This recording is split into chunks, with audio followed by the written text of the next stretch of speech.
me a Parsha story.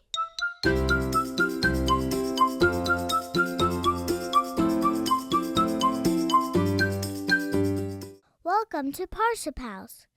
When Ezra visited his grandparents, he loved to eat the yummy food that they had there, to play games and toys, and to read books. And this Sunday, when Ezra walked into his grandparents' living room, he noticed a book that was out on the table that he had never seen before. It was a book that was all about the Mishkan. And Ezra had been learning about that in school because of the Parsha. He was so excited. Saba, can I open this book and look at the pictures? Of course you can. Come, sit on my lap. Let's look through the pictures together. And Ezra saw a picture of the shulchan, the special table with the lechem hapanim that was on it in the book. And he turned a few more pages, and he saw a picture of the mizbeach.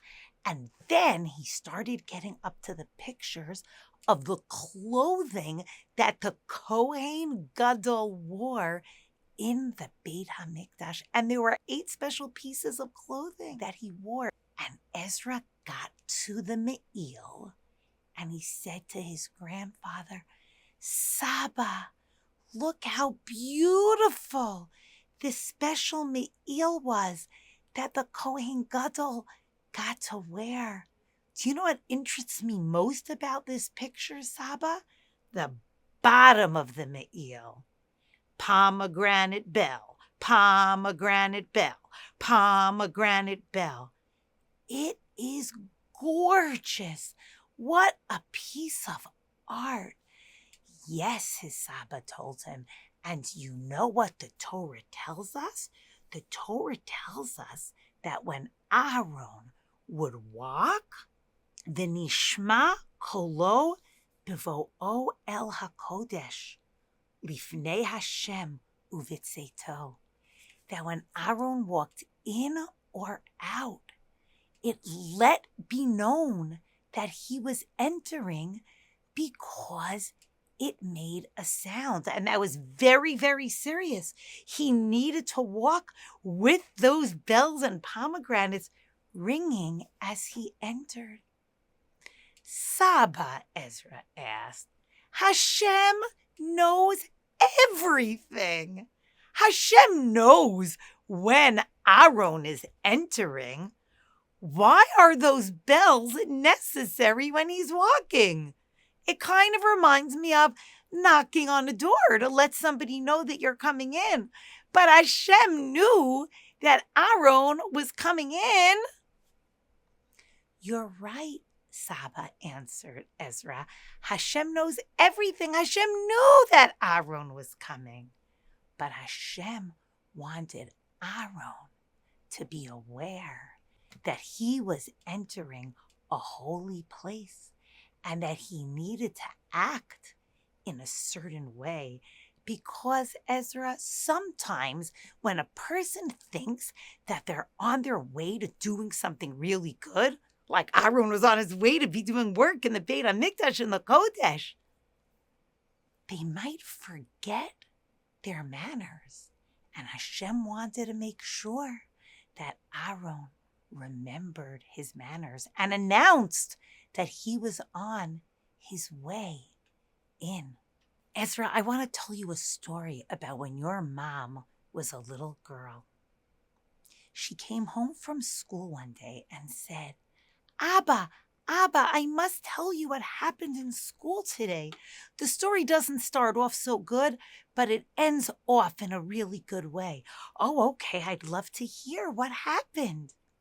And she said, there's a girl in my class, Tali, and she was really excited to help set up a party for the class. We had been planning this party that it was going to take place in the gym. And Tali was so excited and said, I want to make this party so beautiful for all my classmates. I want it to be an amazing party. And we were all thinking, well, that's really nice. But then do you know what happened, she said? Tali was so excited to do something good that she was pushing people. She was pushing through to get to the gym to set up the party. And then she started getting very bossy and saying, you do this music and you're in charge of this setup and you sit here and you sit here. And she really wasn't acting very nicely. By the time we all sat down for the party, everybody was sitting there and no one looked like they were having a party. They were just sitting like this. Nobody wanted to be there. Tali had done everything and didn't include them and had bossed them around. Tali looked around the gym. She saw our faces. She saw what it looked like. And she said, I apologize. I made a mistake. I was so eager to do something good. I was so eager to make this party so great. But I blew it. I pushed people.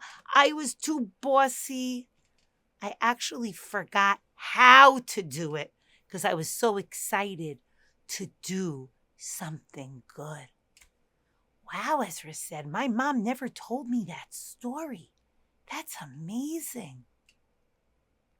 That night, when Ezra came home, he was laying in bed before he fell asleep, thinking about his special time with his grandfather, looking through the book, and thinking about that story that happened to his mom when she was a little girl.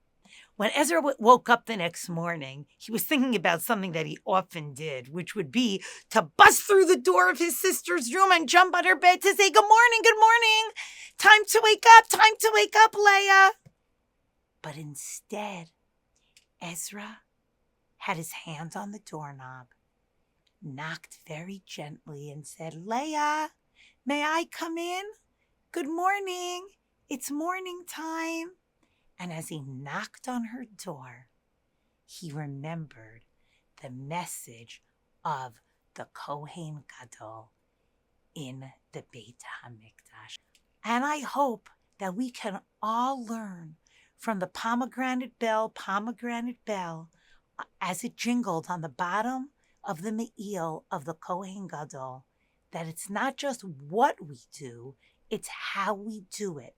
And even if we have the best intention to do something really good, we have to do it in the best possible way, with our manners, with derech eretz. Shabbat shalom to all.